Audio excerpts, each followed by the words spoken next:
como cristão também, é interessante a gente entender que a gente vai sentir todas as emoções. Às vezes a gente tem medo de sentir, por exemplo, inveja. Nossa, sentir inveja. Sou um pecador. Não, pecador você é, sentindo inveja ou não. O problema é o que você faz com aquela emoção. A raiva, ela naturalmente vai fazer você... Naturalmente, assim, eu tô com raiva de alguém, quero dar um soco naquela pessoa, mas eu não vou agir de acordo com aquele comportamento. Eu não preciso agir como a minha emoção tá pedindo.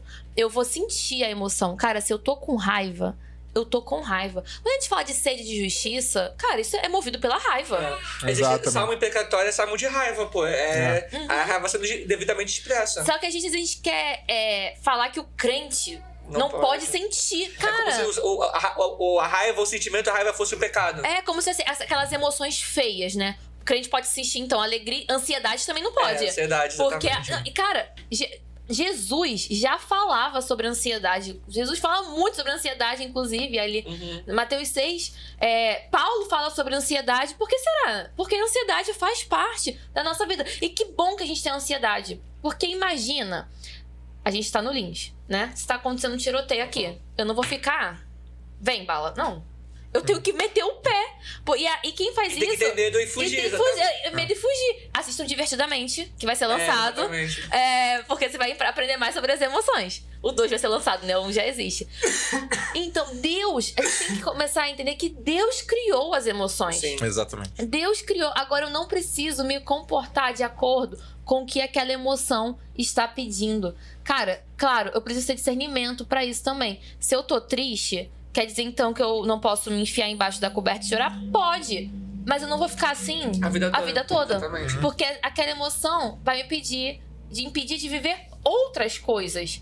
Eu preciso chorar com os que choram e me alegrar com os que se alegram.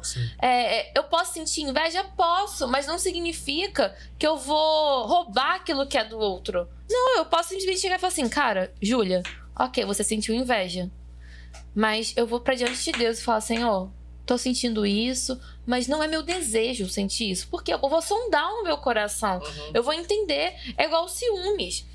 Eu tô usando essas emoções mais feias, digamos assim, porque é o que a gente tem medo de sentir. E muitas vezes a gente vai só engolindo. E não falando. Tu tá psicanalista mesmo, né? Tu tá gostando do Freud, né? Tô lendo muito disso.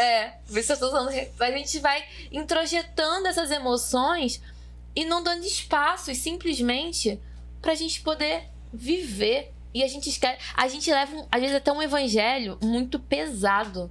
Eu também falo isso muito com os meus pacientes, que deveria ser o lugar do discipulado entrando, né? Mas olha como é que acaba aparecendo. Eu falo, cara, nem Jesus tá te pedindo isso. Vive uma vida mais leve, pô. Eu fico assim, vive uma vida mais leve. Eu gosto muito de livro Manso e Humilde, porque mostra de fato. Eu indico pros meus pacientes crentes lerem, inclusive. Esse livro aqui da Annie Stout também, Fortes e Fracos. Ela não é psicóloga, ela é uma... Jornalista, né? Jornalista. Ah, tá. Aqui? Que tava no pescoço. Ah, tá, desculpa. Fala o que você ia falar. Ele o quê? Eu conheci ela, não conhecia na Stout, pô. Conheci na Stout. Porque... certas identidades podem ser reveladas. Mas eu conheci ela, pô. Eu já conheci, eu não lembrava que ela era jornalista. Eu sei que o marido dela é psicólogo, o pai dela é um pastor, um teólogo referente, que é o Guilherme de Carvalho. E ela, desde pequena, cara, família super estruturada. Uma família normal. Foi uma família margarida, tipo... se você olha... Mas é uma menina que desde pequena ela sofre com, se eu não me engano, depressão e pânico. Se eu não me engano. Inclusive, ela passou por uma gestação que, assim como ela, eu também tive que parar de tomar medicação durante a gestação. Isso traz outros... Eu não lembro agora se ela parou de tomar o tempo todo, né? Mas sempre tem implicações nisso, né? E ela demorou pra achar o diagnóstico. Aí você fala, família margarina. Tudo certo. Por que aquela menina tá com doente? Não tem porquê. Não tem. Existem muitos fatores. Pode ser hereditário, fator ambiental. Tem coisas que a gente não vai ter controle. Mas essa menina sofre a vida inteira. Ela sofreu durante a gestação. Ela compartilha, né, no Instagram dela sobre alguns episódios que ela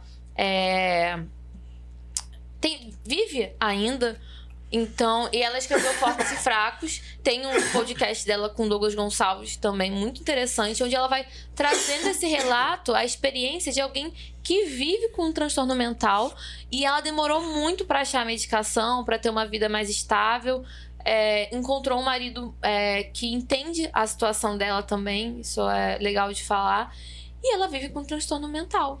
E aí é na fraqueza que ela encontra a fortaleza dela, que é o que a Bíblia fala.